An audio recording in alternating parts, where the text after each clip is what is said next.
안녕하세요. 오늘 저희가 좀 흥미로운 이야기를 가져왔습니다. 영어 책만 읽었을 뿐인데 서울대에 갔어요? 제목이 좀 그렇죠. 이게 그냥 나온 얘기가 아니고요. 초등학생 때 영어 동화책 꾸준히 읽었던 게 나중에 서울대 언어학과 합격까지 이어졌다는 이제 막 20살 된 선배의 실제 경험담입니다. 근데 이 학생이 뭐랄까 처음부터 막 공부를 잘하고 단어 암기 척척하고 그런 건 아니었대요. 문제집 푸는 건 오히려 지루해했고 그럼 어떻게 책이랑 친해졌을까? 또 어떻게 스스로 질문을 던지게 됐을까? 이게 궁금한 거죠. 이 이야기가 혹시 우리 아이 지금처럼 그냥 책만 읽어도 괜찮을까? 이렇게 고민하시는 여러분께 좀 실마리를 드릴 수 있지 않을까 싶습니다. 같이 한번 깊이 들여다보죠.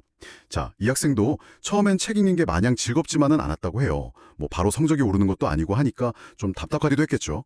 그런데 어쨌든 꾸준히 읽는 습관은 계속 가져갔고 이게 중고등학교 때 정말 큰 힘이 됐다는 거예요.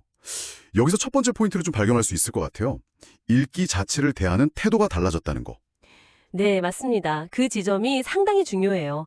단순히 많이 읽었다 이게 아니라 글을 읽는 행위 자체에 대한 익숙함, 그리고 어쩌면 거부감이 없는 상태, 이게 나중에 엄청난 차이를 만들거든요. 고등학교나 대학교 가면 정말 많은 양의 글을 읽어야 하잖아요. 그것도 어렵고 생소한 글들을요. 어릴 때부터 이렇게 글이랑 좀 씨름해본 경험이 있으면, 뭐랄까, 일종의 기초 체력이 생긴다고 할까요? 기초 체력. 네네. 네. 그래서 정보를 받아들이는 속도라든지 또 깊이 면에서 확실히 유리한 출마를 하게 되는 거죠. 실제로 이 학생 사례를 보면 외고에 딱 들어갔을 때 처음에는 좀 위축됐었다고 하더라고요. 다른 친구들은 막 영어로 말도 유창하게 하는데 자기는 약간 나는 책만 읽었는데 이런 느낌? 근데 금방 알게 됐다는 거죠. 내가 학습 속도나 내용을 이해하는 깊이에서 전혀 뒤처지지 않는구나.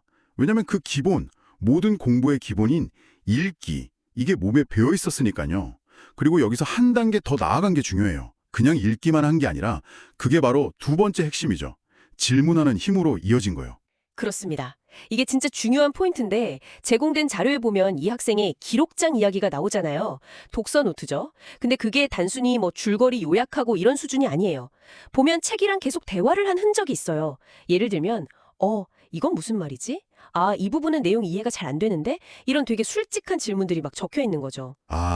그냥 받아들이는 게 아니라 계속 말을 거는 거네요, 책에다가. 네, 바로 그거예요. 이게 수동적인 읽기를 능동적인 사고로 바꾸는 정말 결정적인 열쇠였던 거죠. 모르는 걸 딱 발견하고, 이걸 해결해야겠다. 이 시도 자체가 공부의 시작이 된 셈이에요. 그러니까 우리가 보통 수업 들으면 바로 외우려고 하잖아요. 근데 이 학생은 그게 아니라 왜 선생님은 저런 표현을 쓰셨지? 이 구절의 진짜 의미는 뭘까? 이런 질문을 먼저 던졌다는 거군요. 그 질문하고 답을 찾아가는 과정, 이 이해 단계가 중간에 딱 들어가니까 정보가 그냥 스쳐 지나가는 게 아니라 완전히 자기 것이 됐다는 거고, 아까 그 서울대 합격생 부모님이 하신 말씀, 질문은 공부의 시작이다. 이거랑 딱 맞는 얘기네요. 네, 정확합니다. 그래서 이 학생의 공부 과정을 보면 읽기에서 시작해서 질문하고 그걸 기록하고 답을 찾기 위해 또 탐구하고 그러면서 성장하는 이 선순환, 루틴이 만들어진 거예요.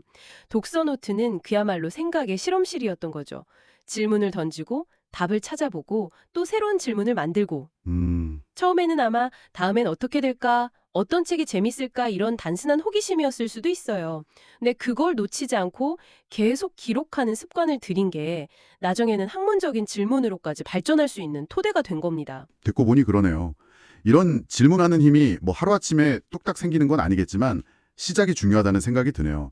이 학생도 강조하는 게 지금 당장 아이가 책 읽으면서 다음에 무슨 책 읽지? 이렇게 고민하는 거 있잖아요. 아니면 이야기 뒷부분이 궁금해서 막 조르는 거. 이것도 넓게 보면 다 질문 연습이라는 거예요. 사소해 보여도 그런 궁금증을 기록장 같은 데다 한번 적어보는 습관. 이게 정말 좋은 훈련이 될 수 있다. 이런 말이네요. 네, 맞아요. 작은 시작이죠. 네. 결국 오늘 이야기의 핵심은 이거네요. 어린 시절에 특히 영어 동화책을 꾸준히 읽었던 습관이 당장의 눈에 보이는 성과보다는 훨씬 더 길게 보고 학습의 가장 기본이 되는 읽기 능력, 그리고 스스로 파고드는 질문하는 힘을 길러주는 핵심 동력이 되었다는 거. 그래서 우리 아이 지금처럼 책만 읽어도 괜찮을까? 이 질문에 오늘 저희 이야기가 조금이나마 따뜻한 확신을 드릴 수 있었으면 좋겠습니다. 여기서 우리가 한 걸음만 더 나아가서 생각해 볼 점이 있는 것 같아요. 이렇게 책을 통해서 질문하고 또 스스로 답을 찾아 나서는 과정이 단순히 공부 잘하고 성적 올리는 걸 넘어서서 어쩌면 세상을 이해하고 탐구하는 근본적인 태도를 길러주는 건 아닐까 하는 거죠. 여러분의 삶에서 혹은 우리 아이들의 성장 과정에서 이 질문하는 힘이라는 것이 어떤 새로운 문을 열어줄 수 있을지 한 번쯤 생각해 보시는 것도 좋지 않을까요?